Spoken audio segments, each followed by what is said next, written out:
বিসমিল্লাহির রহমানির রহিম। উপস্থিত ৭১ টিভি সহ অন্যান্য টিভি যারা চ্যানেল আছেন সকলকে আমার ধন্যবাদ, শুভেচ্ছা। এবং আমার দর্শক শ্রোতা যারা আছেন সকলের প্রতি আমার সালাম, প্রীতি এবং শুভেচ্ছা। আমরা আজকে যেখানে দাঁড়িয়ে আমি কথা বলছি, সোনারঘাটের প্রাণকেন্দ্র, সোনারঘাটের মরা কয় নদী উপরে যে একটা পতিত ছিল, এটা আমাদের আগের যারা আমাদের নেতৃত্ব দিয়ে গেছেন, আমি ছিলাম নিজেও, আমরা এটা করতে পারি নাই। এটা রেক করার কথা ছিল, 1 কোটি টাকা এটাতে বরাদ্দ ছিল। এই টাকাটা আমি শেষ পর্যন্ত 47 টাকা কাজে লাগাইছি। 1 কোটি টাকা দিয়ে কোনো কিছু করা যায় না, যে কারণে আমরা করতে পারি নাই।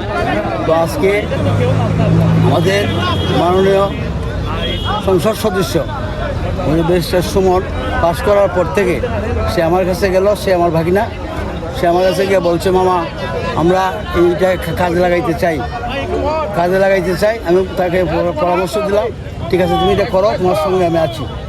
তো যাই হোক, সে আমাকে গতকালকেও বলছে যে মামা আমি আমার যারা অনুসারী আছে সকলকে বলছি আপনি সেখানে যাবেন, যাওয়ার পর আপনি দেখে আসেন কী করে কেমন করে এটাকে পরিষ্কার করা যায়।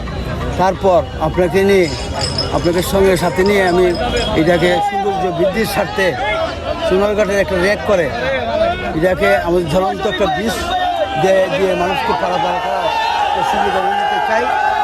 তো আপনি আমাকে সাহায্য করবেন, সহযোগিতা করবেন। আমি তাকে কথা দিয়েছি যে উন্নয়নের স্বার্থে, সোনারঘাটের স্বার্থে, ইনশাল্লাহ আমাদের সোনারঘাটকে সাজানোর স্বার্থে তোমাকে আমি যতটুকু করণীয় আছে সব কিছু আমি করে যাব।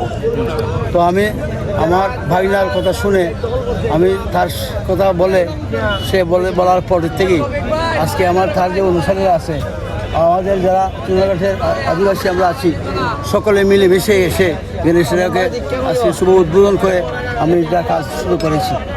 তার নির্দেশেই যা করা হয়েছে। তো আমি আশা করি এবং বিশ্বাস করি সে যদি ইনশাল্লাহ বেঁচে থাকে তাহলে সোনারঘাটের সৌন্দর্য বৃদ্ধির স্বার্থে যে সমস্ত কর্মকাণ্ড করবে, আমার মনে হয় আগের তুলনায় অনেকটি আমাদের বৃদ্ধি পাবে এবং সৌন্দর্য বৃদ্ধি হবে। আপনার কি সর্বাত্মক সহযোগিতা থাকবে? অবশ্যই থাকবে।